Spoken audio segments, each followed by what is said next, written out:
get into the subject. So thank you so much. We are back on the subject. I have an incredible guest here today, Cortney Woodruff, a founder, an entrepreneur, a leader, someone who's been able to provide so many opportunities and bring in a full lens of equity and inclusion into education. He inspires me to be a better leader. He inspires educators to be able to impact more students and truly aligns with the subject mission of no matter what zip code you're born into, to have an incredible learning opportunity. Welcome on the subject, Cortney. Thank you so much for being here today. Thanks, bro. That's a hell of an intro.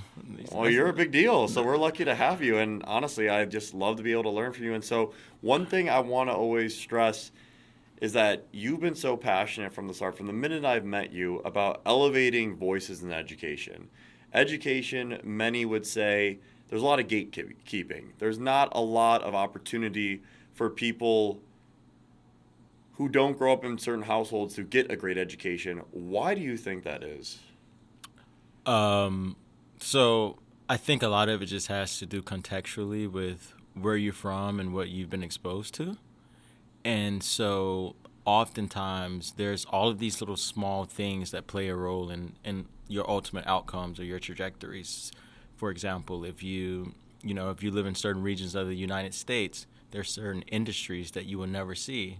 So there's certain things around the education system that may not be of importance depending on where you are.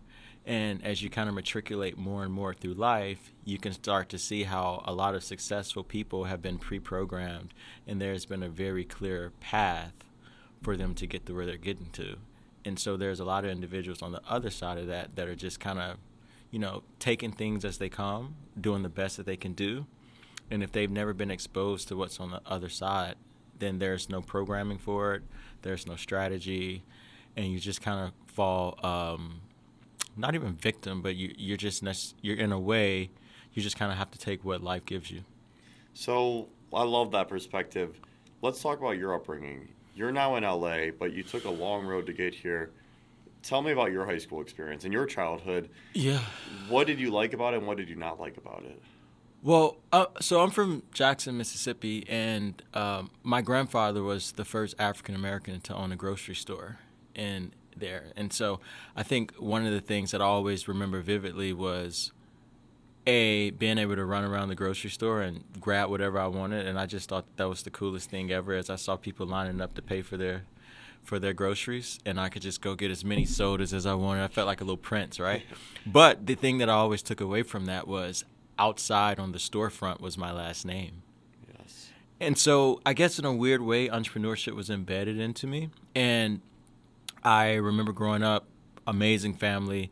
I did math drills with my dad every night, and I had a lot of structure, So it's a testament to them. It's a village. My uncles, my aunts, my grandparents. Someone was always on field trips with me. And ultimately, the two things that kind of took over my life was soccer and education. I had a traditional public school education. And then ultimately my last 2 years I went to a prep school, and that opened my eyes to a lot, right? The first thing I was like, God damn, I didn't know there was this many rich people in Jackson. I was seeing Bentleys pull up every day, and tuition was crazy. I had a soccer scholarship, so, thank God. And I ultimately went away to Alabama A&M and played Division I soccer. That's huge. With the notion of going to Wall Street, because pretty much all I did was played soccer and watch Bloomberg growing up. Love that. And I remember, it's a full circle moment now talking about it, but I wanted to go to Wall Street, but I was going to school in Alabama. And I think you said something the other day on Twitter. You were like, one of the biggest decisions you can make when you choose a school is what school and where it is, and it has financial implications and other implications, and it can impact Yes. you for like 40 years on out, right? So looking back on it, you want to go to Wall Street, but you decide to go to college, university in the South. That meant that even though the school and the university had nothing but the best intentions for me, there wasn't too much they could do to help me find an internship or to really give me that special tailored pathway to that. So I had to find it upon myself. It's a funny story, but I remember even to this day people laugh at me, but I still get the Wall Street Journal delivered to my house. And I was reading it, and I saw a group of black students. It's like special program for HBCU students, Wall Street during the summer. And thank God Facebook had just came out. That tells you how old I am. And I looked at the captions and looked up everyone's names on Facebook and reached out. And I kind of talked myself into getting this internship.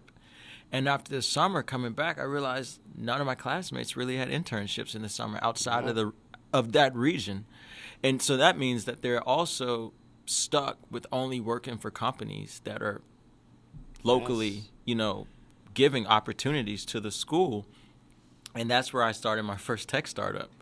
The next year was called Interns Wall, and it was, how do I create this cool interface that the iPhone has with the photo gallery and populate something similar with logos where students can select an industry and find internships. I mean, it ultimately failed, but I was passionate about it for the next 2 years of my college career. That's all I worked on. So I have 3 things I got to go with. So the first one's more trivial, and the second 2 are more specific to your background, which I love.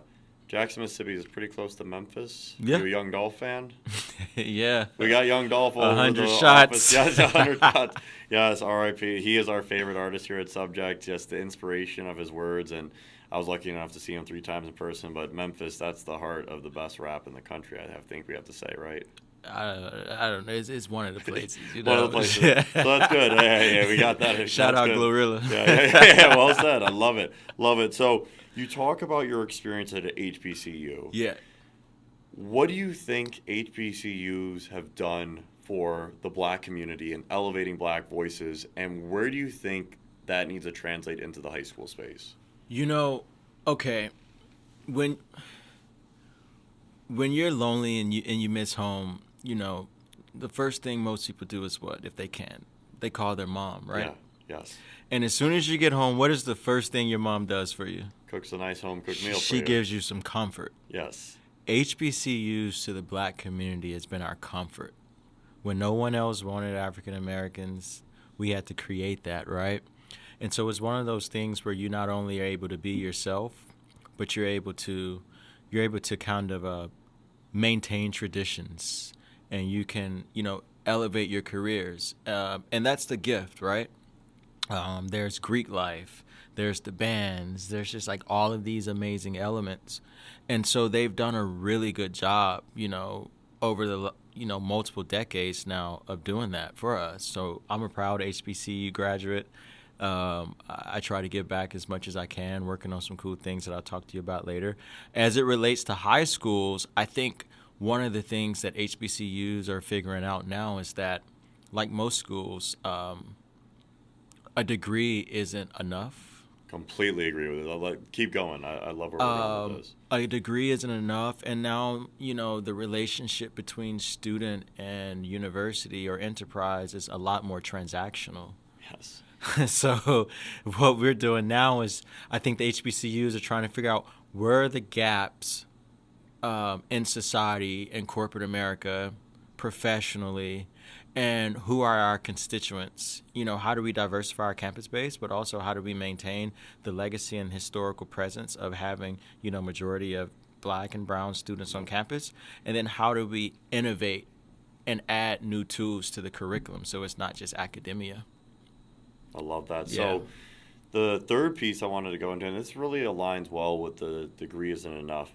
You talked about failing in entrepreneurship. I've failed many times. So thankful for the opportunity to lead Subject. This is now my 5th startup. I've learned more every step of the way.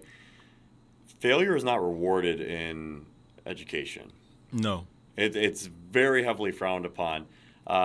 Doing something and not doing the best at it, in entrepreneurship we say perfect is the enemy of good. Whereas in education, all you want to do is be perfect. Yep. How do we bring more of a comfortable space for people to fail? And how do we allow failure to be something that's more accepted? Because I think that will allow more underrepresented folks to have more success in the school system because they understand, hey, I don't need to be perfect. I could go into this environment and I can fail, but I'm going to learn from that failure, and that's going to make me better. Yeah, I think one of the things about it, just thinking of it from a macroeconomic perspective, is that traditionally minorities haven't necessarily had the golden parachute. So if you think Exactly. about like Silicon Valley, you kind of get, your stripes when you fail. Whether you go back to a company or you go to an investor and you say, "I failed," they're like, "Good," Yeah. because the idea is, in this world of social media where everything has to be curated and like Yes. perfected. The idea is not to go and say, "Hey, I know everything that's going to make this thing work perfectly," because you don't. But if you fail, you can say, "I know a million ways to not do something," which kind of help me optimize and become a lot more productive, and it enhances the chances of success, right? So the first thing is we have to figure out as a community how to kind of help people have backstops when they fail, because a lot of times, as an entrepreneur, I look at it, if I fail, like it's just like a house of cards.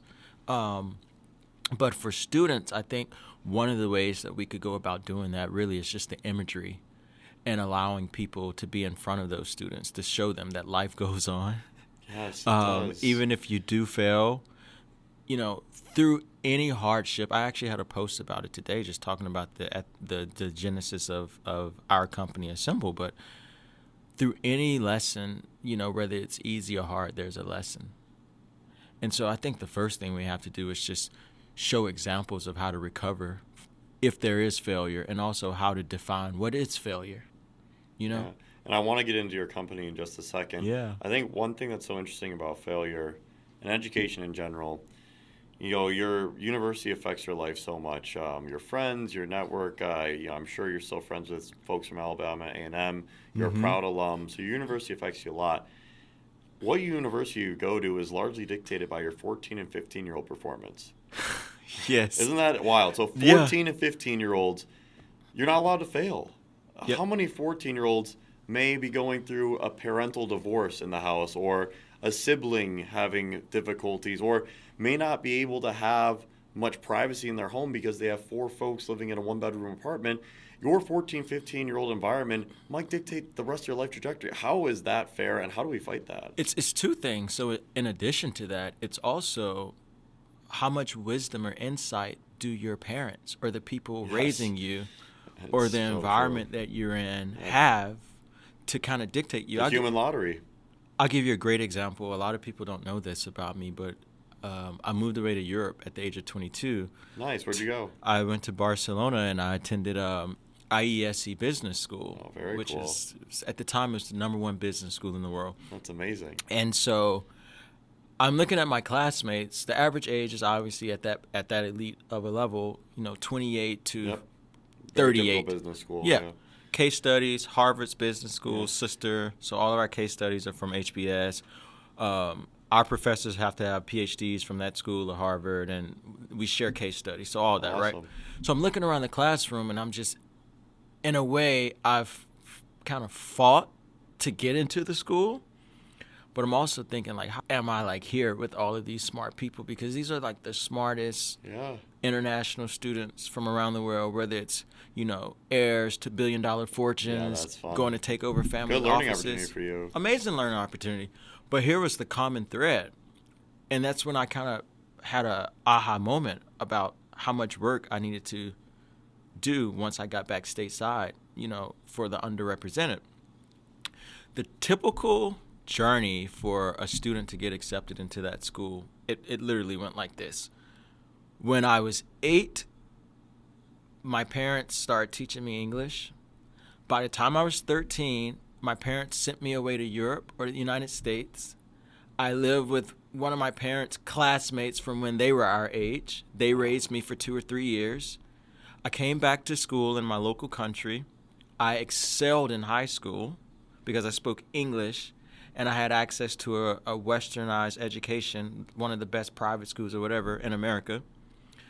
Then because of that, it helped me apply and get back into school at a university in the States or Europe or the best one in my country. Then that gave me the opportunity to have my first entry-level job. My first entry-level job. Network is your net worth. It really is. Helped me get the right mentor. The right mentor then helped me get the second job. And then from there, I was able to ultimately get the recommendation to apply to this school at the age of 28. Yep. And I just went, holy shit. The average person doesn't stand a chance. They don't. Literally. So I don't think a lot of people that are there necessarily have empathy, because it's so competitive at that stage, right? I mean, it's brutal. I was telling people before college, I was trained to become a professional athlete, and business school physically and mentally took like 2 times more of a toll on my body. Yep. It was the craziest thing, and part of it's because I went at such a young age. Well, you were super young. I did the same thing. I was a College baby. athlete, wanted to play pros. I ended up going to business school at 26 years old, which still relatively young. But yeah, I could not even imagine. So why did this make you want to start Assembly? How have you done such a great job of curating an experience to elevate the Black voice? Like, what has been your passion behind it, and why do you think you're the right person to do this? I think I've been very blessed and privileged out of necessity to always dream big, whether it was going from Mississippi and Alabama to Wall Street, or whether it was going to Europe. I've had the privilege. Before I was 30 years old, I had lived across 3 continents and 7 countries. That's amazing. What was your favorite one? Barcelona is the best city ever, even though it was very stressful because I was in school and starting another tech company at the time. And I've always lived in these places, not on vacation, but I've been there as fully immersed in hustle mode. Yes. Like raising capital, opening an office, Well, expanding. so I want to talk about the raising capital piece. So I'm sure you're aware of this, but less than 2% of venture-backed founders are Black or Latino. Mm-hmm. Why do you think that is? Yeah, I mean, and kudos to you for, being one of those founders that are represented in that group and have done a really good job. That's a touchy subject. It is, and it's something that I think 10 years ago, even though it's probably even more pronounced and extreme, it wasn't brought to the forefront. Now there's a little bit more transparency around the data. How do you see that changing? I rant to my friends about this a lot. And it actually goes back into your original question of why did I start Assemble?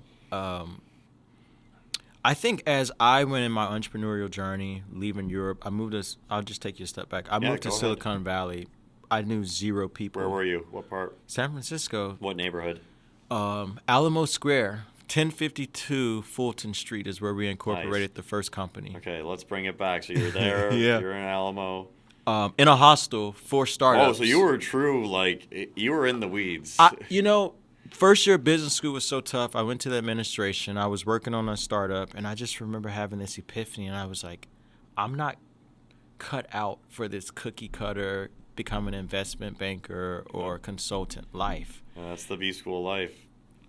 I struggled, man. I struggled so hard with the structure of business school. I mean, I worked nonstop, but I just struggled with it. And I was more passionate about my first startup, which was called Trainers Vault, and we were building this online platform that would help personal trainers manage their business. Nice. And I mean, I was young enough to be naive, but I was also fearless, but I was also in a point where I feel like I had made history. I got into school at 22. I'm in the #1 business school in the world. If you drop out from that, you gotta stand on it. There's no turning back. You made this decision, Back against right? wall mentality often brings the best out of you, though. Yeah. So here I am, hostel for startups. At least I can network with people. I have 2 weeks worth of money to my name. Oh. I tell the owners of the hostel, I will write you a business plan to increase occupancy. I just dropped out of the #1 business school in the world. If you let me stay here for free for a month. So I did that, and everybody knows in the Bay, the more south you go, the cheaper it is. Yeah.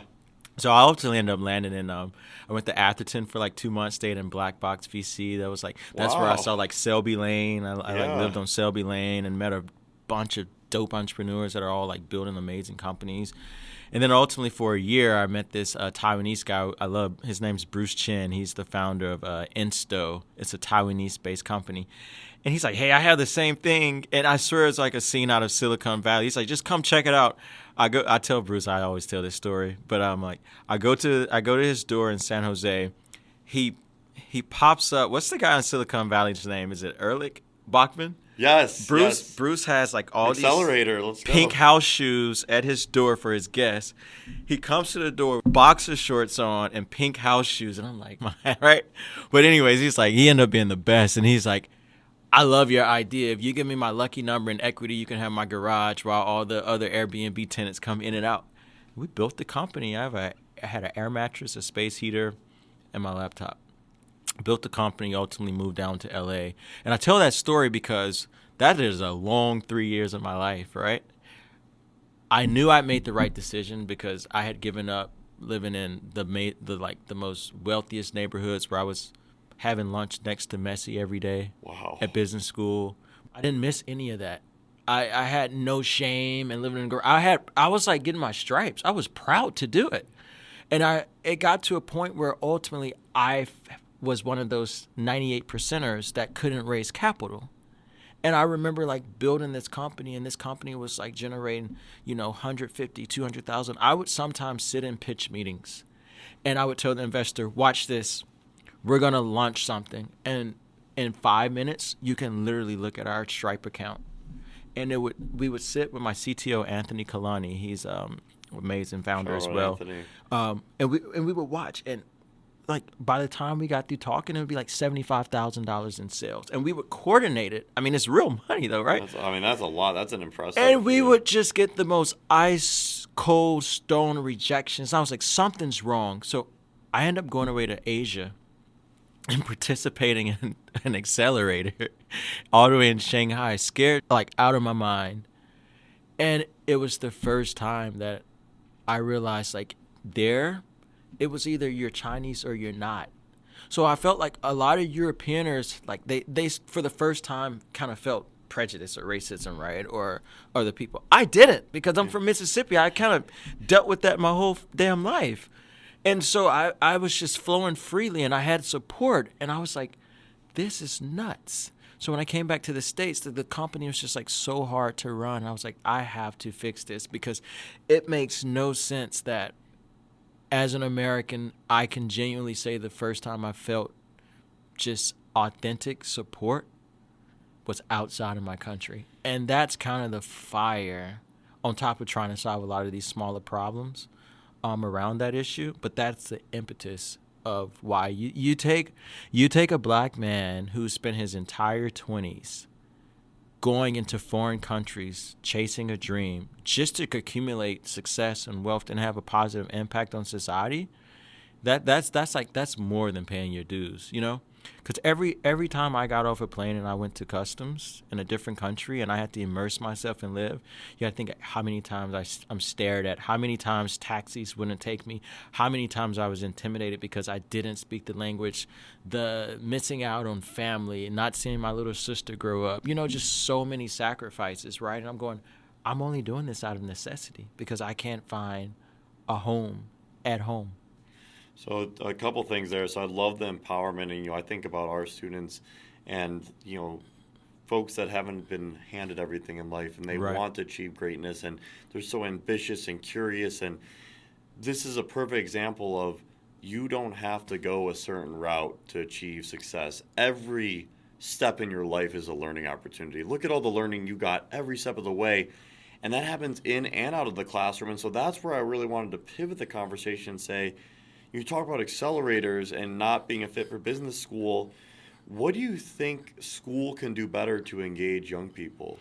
How can school better engage a more practical version of education that does help more students that may not have regular schoolwork for them? I think what you all are doing with Subject is one of the ways that schools may not necessarily be equipped, which is why a company like Subject needs to exist. But I think real world applications, kids these days are just light years ahead of us. Way farther ahead. Because they're exposed to technology, so much more, right? And so, I do challenge kids when they go like, I don't have to go to college. I can just, become an influencer or whatever it may be, or video game. That's the number one wanted job right now. Yeah, well, I say, school isn't necessarily about the education as much as it is about the structure. You know, structure is really powerful, and it's an imperative signal as well. So exactly. you being able to show you can maneuver difficult situations and show mastery. Whether we want to acknowledge it or not, certain schools, if you're able to go to them, it's a strong signal saying, "Hey, Yeah. I've been able to stand out from my peers." Is it fair? Absolutely not, but it is part of the reality, and you shouldn't hate the player, hate the game, It's and a it's good part of the game. it's a litmus test because there's someone on the other end that go, "Oh, you went to UCLA or you Yeah, went to Ivy League." They if they've been there before, they know how many hours you spent in a well said. library studying for SAT preps. They know that more than likely there was some type of figure in your life that started you on that path, that 12 to 30. Yeah, So there's a lot of pattern matching, right? And so when you going back to your question with like school, what can they do? I think what they could do is kind of alter the curriculums and start providing either more realistic examples of what the things yeah, they're practicality teaching first. um, are, or just changing the curriculum and introducing new things. Especially, I mean, there's no reason why at this point there shouldn't be a core curriculum around social media or AI. I love that perspective. And so when you think about your educational journey and you had business school, undergrad, high school, multiple high schools, you went to prep school, I went to multiple high schools too. I think it's a Mm-hmm. really rare perspective. If I were to say, let's have a chat with 14-year-old Courtney, what would you tell them to appreciate more about their journey, and what would you tell them to do differently if you had time with that 14-year-old version of yourself today? Shit, I can't even remember 14 recording. Time flies when you're having fun. Man, or when you're grand and Yeah, losing hair. yeah. I think at 14, I vividly remember my life revolved around soccer. And there's a moment where the reason why I actually left the public school system that I was in was because there was some crazy stuff going on with I just could never make the high school soccer team, and it was cronyism, and there was a lot of stuff like that, right? And but I played club, so I was the captain of all my high school. And high school is just like for fun, right? It's Yeah, just clubs something where you you do. get scouted. Club Yeah. is where your parents are spending thousands of dollars, and you've been training since you was 8 years old. So it's like, how am I the captain of the club team, but then I can't play high school with my same teammates? It's This is ridiculous. crazy. I'm so sorry you went through that. And I went through it for like 3 years, which is why my dad was like, you know what? I'm going to take you out of this, and we're going to put you in another school. And I basically, my high school career was robbed from me, and I only got to play soccer for 1 year. Wow. And I just remember, though, here's the poetic justice of it. I took the school. We won their first state championship ever.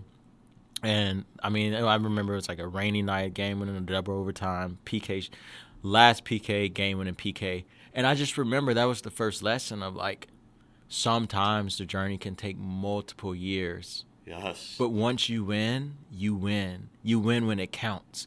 And that's just kind of been like a huge metaphor of my life, because everything that I've done big, it took me, after dropping out of school and being homeless in the Bay and coming to LA, it took me 4 years to raise our first $250,000. Well, congratulations. You know, Huge. I mean, this was years ago, but even then I remember like the co-founder at the time, I quit the company. I remember he saying, I just don't have confidence in you raising capital and being a CEO and just like all of this, right? And I'm like, you don't understand like how hard it is having no network, starting from scratch, being a minority, all of these things, right? And I'm dedicated to this. And it's just so funny because like 2 weeks later, finally raised capital. I love it. And so let's dream big together right now. Let's dream big. So it's 2024. 2 unicorns. Yeah. Let's go. I Let's love go, that. let's Let's go. like, make it happen. 2024. What do you want education to look like in 2200? 175 years from now. Ooh. What should education unlock for people? I think what education should do, I think, years from now, our companies are prepared. On the high school level, you guys have innovated and figured out how to totally reinvent what a curriculum is. I mean, there's the core focuses. You have to know how to, count and write and read, speak proper grammar. But by changing the curriculum and making it funner for kids to learn in a manner that they're accustomed to. And as we important. agree now, it's digital media. I mean, Yes. 20 years from now, it may not even be digital media. It may be Completely. 3D I love where you're going. Yeah. simulated Stay where the immersions, puck's right? going. Keep changing. Keep Yeah. changing. Never be static. Never be static. And what we do is, as you get them ready for high school, we meet them in college, and we help them basically create this pathway based on their interests. And Assemble, which is, we let people learn through digital media from diverse experts. So we produce high-end video courses as well, and then we take it a step further, and we let them have one-on-one mentor, or not want to say mentorship, one-on-one dialogue, whether you want to have a 15 or 30-minute conversation or just submit a question, So what we want to do is capture those students when they're in university, help them create a tailored pathway, and go, it doesn't matter. The same way if you were in Arkansas and you got a chance to learn from the best AP calculus teacher through subject, now you want to go and be in digital marketing because you want to work on the next Super Bowl commercial, but you know no one on Fifth Ave. Well, guess what? We have 20 people right here that you can either watch and learn from, or you can click a button and you can basically talk to them as easy as you can click an Uber. So this has been amazing. I'm so zen to talking to you, just listening to your story and your passion and the flexibility and creativity that you've acquired and been able to just really your exuberance around being the best but learning as fast as possible. I love that.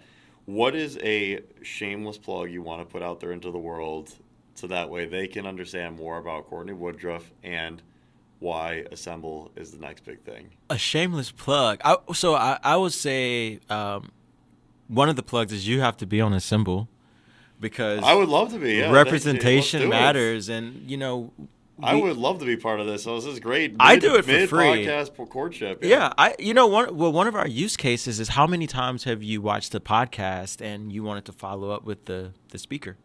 All the time. And just ask a question. Would love to do that. So we've kind of built around that use case. So if anyone wants to follow up with the question for me, it's free. I donate it to our charity. We have a nonprofit. Nice. But whether you're a student or a young entrepreneur or just someone interested in the business, just go to assemble.fyi and search for Cortney. I'm on the homepage, and you can just submit a question.